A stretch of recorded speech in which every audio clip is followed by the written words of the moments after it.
Hello, स्वागत है आपका अपने YouTube channel DP exam point में। जैसा कि आप लोग काफ़ी इंपॉर्टेंट 30 जीके जीएस क्वेश्चन लेके आए हैं, जो सभी सेलेक्टेड क्वेश्चन है और बार बार एग्जाम में पूछे गए प्रश्न है। यदि आप किसी भी कंपटीशन की तैयारी करते हैं तो यकीन मानिए ये वीडियो आप लोग काफ़ी ज़्यादा यूजफुल रहने वाला है। आप लोग वीडियो के लास्ट तक बने रहेगा। लास्ट में हमने आपसे 2 टेस्ट क्वेश्चन ने पूछा है, जिसका आंसर आप लोग कमेंट बॉक्स में कमेंट करके दीजिएगा। आप लोगों के लिए जितना हो सकता है हर एक क्वेश्चन का डिटेल्स देने की कोशिश करेंगे, तो आप लोग वीडियो के लास्ट तक जरूर बने रहिएगा। आइए शुरू करते हैं क्वेश्चन नंबर फर्स्ट। उससे पहले यदि आप वीडियो पर नए हैं तो चैनल को जरूर सब्सक्राइब करिएगा। ठीक है, तो फर्स्ट क्वेश्चन है, किस वर्ष में महात्मा गांधी ने असहयोग आंदोलन वापस ले लिया था? तो इसका सही आंसर हो जाएगा ऑप्शन ए 1922 ईस्वी में। ठीक है, महात्मा गांधी जी द्वारा असहयोग आंदोलन वापस ले लिया गया था। और असहयोग आंदोलन की शुरुआत कब हुआ था? तो याद रखिएगा 1 अगस्त। ठीक है, 1 अगस्त 1920 ईस्वी को असहयोग आंदोलन, ठीक है, शुरू किया गया था। 1 अगस्त 1920 याद रखिएगा। और इसी दिन बाल गंगाधर तिलक जी का मृत्यु हो गया था 1 अगस्त 1920 को। ठीक है, तो 1920 ईस्वी में याद रखिएगा भारत का वायसराय कौन था? ठीक है, तो लॉर्ड चेम्स्फोर्ड जो थे वो भारत के वायसराय थे। नेक्स्ट क्वेश्चन, अगला क्वेश्चन है, चंपारण आंदोलन भारत के किस राज्य में शुरू हुआ था? तो ऑप्शन सी से हो जाएगा बिहार राज्य में शुरू हुआ था। ठीक है, तो ये किसके द्वारा शुरू किया गया था चंपारण आंदोलन? तो महात्मा गांधी जी द्वारा शुरू किया गया था चंपारण आंदोलन। ठीक है, और किस सन में? तो याद रखिएगा 1917 ईस्वी में। ठीक है, बिहार का एक जिला है चंपारण, वहीं पे आंदोलन शुरू किया गया था। अगला क्वेश्चन देख लेते हैं, ऑल इंडिया मुस्लिम लीग का गठन कहाँ हुआ था? इसका सही आंसर हो जाएगा ऑप्शन ए याद रखिएगा ढाका में। ठीक है, जो ढाका है वो बांग्लादेश की राजधानी है। तो यहीं पे ऑल इंडिया मुस्लिम लीग की गठन किया गया था। ठीक है, और कब किया गया था? याद रखिएगा 30 दिसंबर। ठीक है,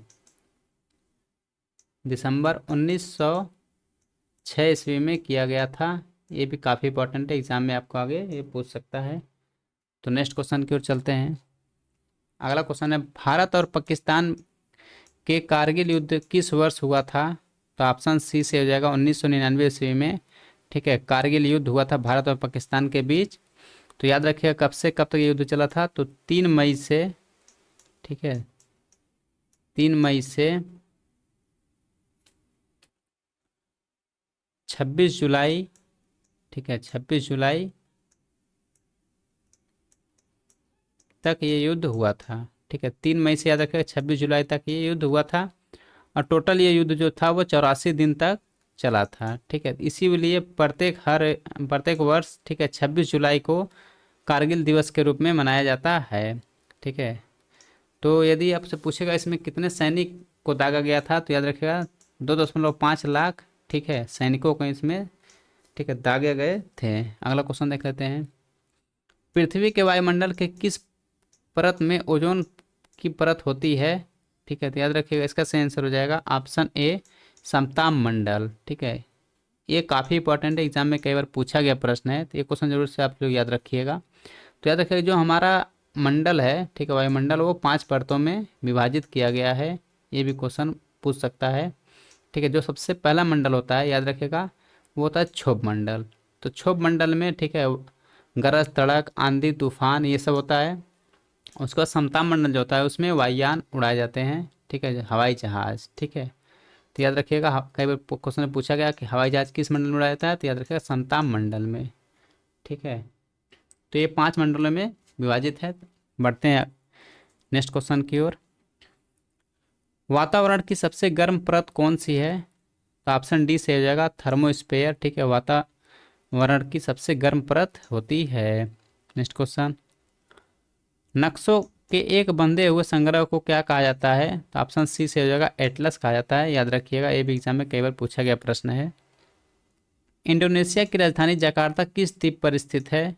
ठीक है, तो इसका सेंस हो जाएगा ऑप्शन बी जावा द्वीप पर स्थित है। ठीक है, इंडोनेशिया की राजधानी क्या है? तो याद रखिएगा जकार्ता। ठीक है, किस द्वीप पे स्थित है? तो जावा द्वीप पर।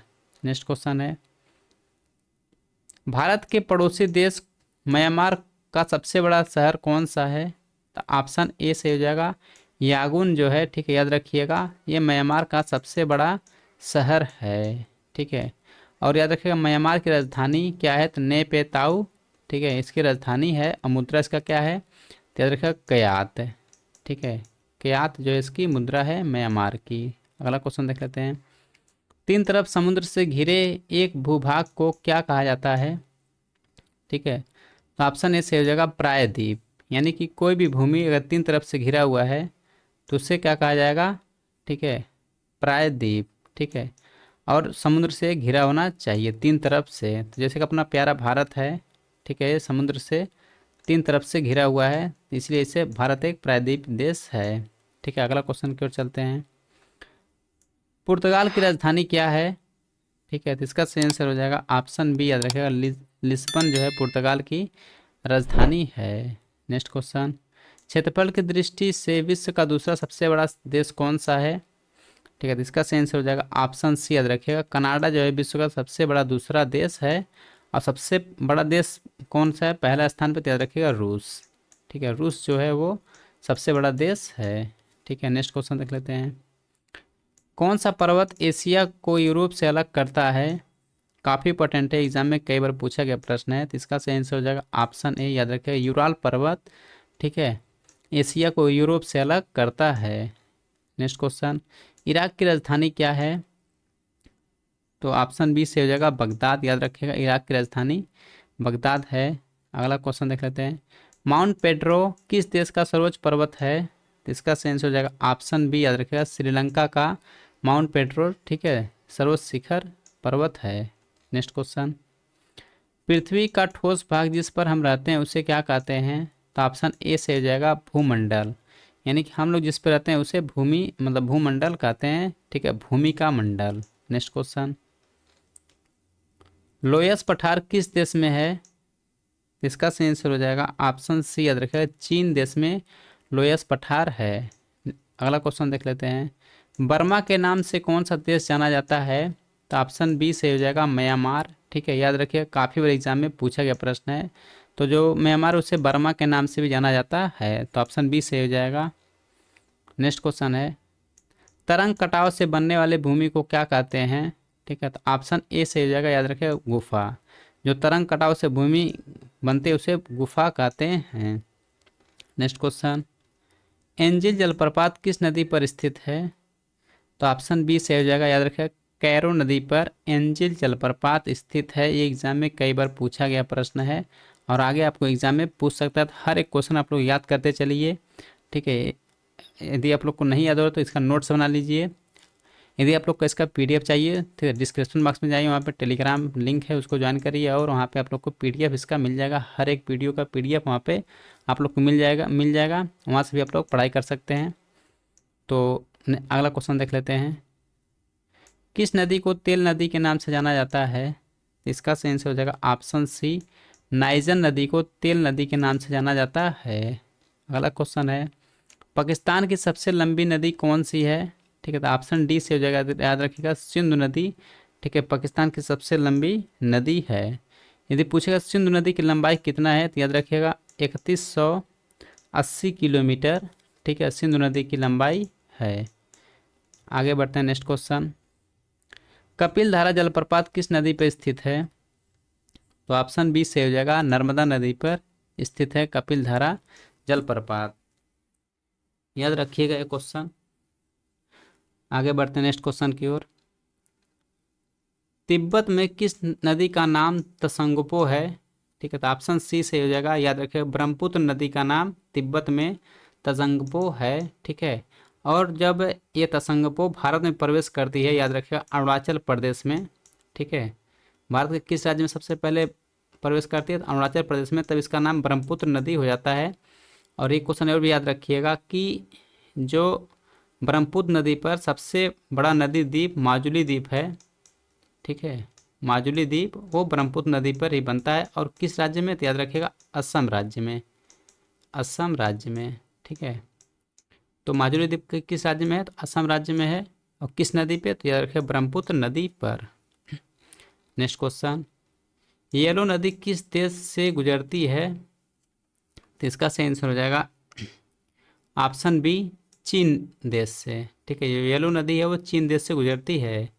Next question. किस देश में टिग्रिस नदी बहती है? इसका सही आंसर हो जाएगा ऑप्शन ए, याद रखें, इराक में। ठीक है। और इराक की राजधानी क्या है, तो याद रखिएगा बगदाद। बगदाद जो है इराक की राजधानी है। अगला क्वेश्चन देख लेते हैं। मन्नार की खाड़ी भारत के किस पड़ोसी देश से अलग करती है, तो ऑप्शन डी से हो जाएगा, याद रखें श्रीलंका को अलग करती है मन्नार की खाड़ी, ठीक है। इसे पाक जलडमरू भी कहते हैं। अगला क्वेश्चन देख लेते हैं। माइक्रोसॉफ्ट एक्सेल को और क्या कहा जाता है, ठीक है। तो इसका सही आंसर हो जाएगा ऑप्शन ए स्प्रेडशीट, ठीक है। स्प्रेडशीट इसे कहा जाता है माइक्रोसॉफ्ट एक्सेल को।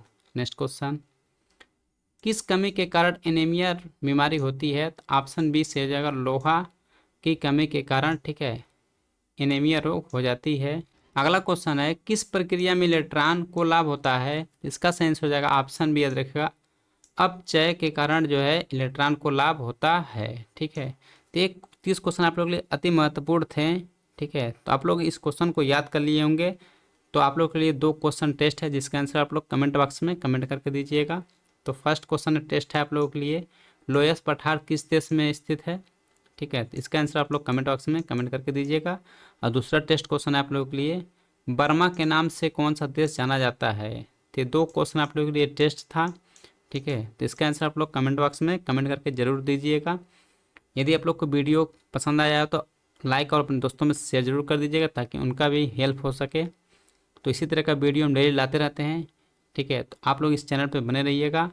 यदि आप लोग को किसी भी टॉपिक पे वीडियो चाहिए तो आप लोग कमेंट करके बताइएगा, सर इस टॉपिक पे वीडियो चाहिए, उस टॉपिक में हम आप लोग को वीडियो प्रोवाइड करवा देंगे। यदि आप लोग को इसका PDF चाहिए, ठीक है, तो डिस्क्रिप्शन बॉक्स में जाइए, वहाँ पर टेलीग्राम ज्वाइन करिए, वहाँ पे आप लोग को हर एक वीडियो का PDF मिल जाएगा।